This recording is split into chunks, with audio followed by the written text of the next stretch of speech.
बिस्मिल्लाहिर्रहमानिर्रहीम। अस्सलामु अलैकुम वरहमतुल्लाहि वबरकातुहू। मोहतरम नाज़रीन किराम, एक अहम और ज़रूरी वजाहत आज आपकी खिदमत में अर्ज करनी है। बांग्लादेश के अंदर तबलीगी जमात के दरमियान जो इंतशार का वाक़या पेश आया है, उसी के तनाजुर में दारुल देवबंद का एक फतवा सोशल मीडिया पर गर्दिश कर रहा है।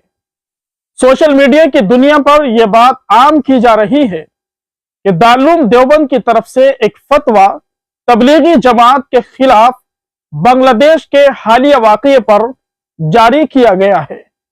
नाज़रीन किराम, आइए पहले उस फतवे को देखते हैं कि उस फतवे की हकीकत और सच्चाई क्या है।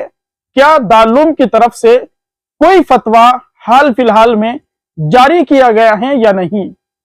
स्क्रीन पर जो आपको दारुल देवबंद की तरफ से ये ऐलान नजर आ रहा है, हम आपको बता दें, ये ऐलान दारुल देवबंद की तरफ से 1440 हिजरी में जारी किया गया था, जब तबलीगी जमात के दरमियान आपसी इंतशार उरूज पर था और तबलीगी जमात दो हिस्सों में मुनक़सिम हो चुकी थी, यानी अमारत और शूरा। उस मौके पर दारुल देवबंद की जानिब से तलबाए किराम के लिए एक जरूरी ऐलान जारी किया गया था। पहले हम ये ऐलान आपको पढ़कर सुनाते हैं। दारुल देवबंद, बिस्मिल्लाहिर्रहमानिर्रहीम। ऐलान, तलबाए अजीज, इशाअत दीन और तबलीग इस्लाम हमारा फरीजा है, मगर तबलीगी जमात के आपसी इख्तिलाफ से पैदा शुदा फितने से दारुल को बचाने के लिए जिम्मेदारान दारुल ने पहले से यह तय किया हुआ है कि दारुल उलूम का हर फर्द दोनों जमातों से लाताल्लुक रहे। इसलिए तलबाए अजीज, इहाते दारुल अंदर और बाहर जमात तबलीग की किसी सरगर्मी में शरीक ना हो। अगर दारुल उलूम का कोई तालिब इल्म या बैरून दारुल का कोई शख्स इहाते दारुल में इस तरह की सरगर्मी दिखाता नजर आए तो तलबा उससे इज्तिनाब करे और फौरन जिम्मेदारों को उसकी इत्तिला दे। अगर कोई तालिब इल्म खिलाफ वर्जी का मुर्तकिब होगा तो उसके खिलाफ सख्त कार्रवाई की जाएगी। मोहतरम नाज़रीन किराम, हम आपको बता दें, दारुल देवबंद की जानिब से यह ऐलान 1440 हिजरी में जारी किया गया था, तकरीबन आज से 5 साल पहले।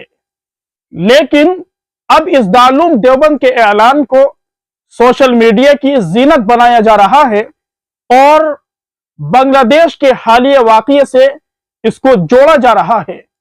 अच्छी तरह याद रखिए, बांग्लादेश के अंदर तबलीगी जमात में जो इंतशार पैदा हुआ है, लड़ाई और झगड़ा हुआ है, दारुल देवबंद की तरफ से किसी भी तरह का कोई ऐलान जारी नहीं किया गया है, ना कोई फतवा दारुल इफ्ता से दिया गया है। तबलीगी जमात के दो हिस्सों में मुनक़सिम हो जाने के बाद दारुल उलूम देवबंद ने किसी भी एक गिरोह की, खा वो अमारत हो या शूरा हो, न मुखालफत की है न मुआफकत की है। अलबत्ता दारुल उलूम देवबंद ने अपने कई फतवों के अंदर कुरान और सुन्नत की गलत बयानी पर, जमहूर उलमा की राय से हटकर बयानबाजी पर, कुरान और सुन्नत की गलत तशरीहात पर बेअतिदाली से बचने की तलकीन की है। चुनाचे मौलाना साद साहब के जो बयानात कुरान और सुन्नत की गलत तशरीहात के जुमरे में आते हैं और जमहूर उलमा से हटकर उन्होंने जो बयान दिए हैं, दारुल उलूम देवबंद की जानिब से उन बयानों के ऊपर फतवा जारी किया गया।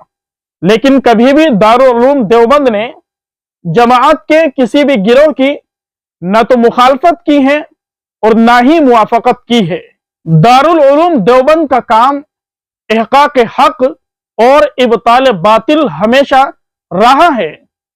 कोई भी शख्स, खा वो कितना बड़ा आलिम हो, कितना बड़ा अल्लामा हो और कितना बड़ा मुफ्ती क्यों ना हो, अगर उसने कभी कुरान और सुन्नत की गलत तशरीह की और उम्मत के अंदर जमहूर उलमा से हटकर गलत बयानी से काम लिया, हमेशा दारुल देवबंद ने गलत तशरीहात पर, गलत बयानों पर मुतनब्बह किया है और आगाह किया है। बांग्लादेश के हालात के तनाजुर में हम आपको फिर बता दें, یہ دارul उलूम देवबंद का पुराना ऐलान है जो तलबा किराम के लिए जारी किया गया था। अब फिलहाल दारुल उलूम देवबंद ने किसी भी तरह का कोई ऐलान और कोई फतवा तबलीगी जमात के ताल्लुक से जारी नहीं किया है। दुआ कीजिए अल्लाह तबारक व ताला तबलीगी जमात का इंतशार खत्म फरमाए, इत्तिफाक और इत्तिहाद पैदा फरमाए। बारी ताला हर तरह की बेरहा रवी से, बेअतिदाली से, कुरान और सुन्नत की गलत बयानी और गलत तशरीहात से हम सब की पूरी उम्मत मुस्लिमा की हिफाजत फरमाए।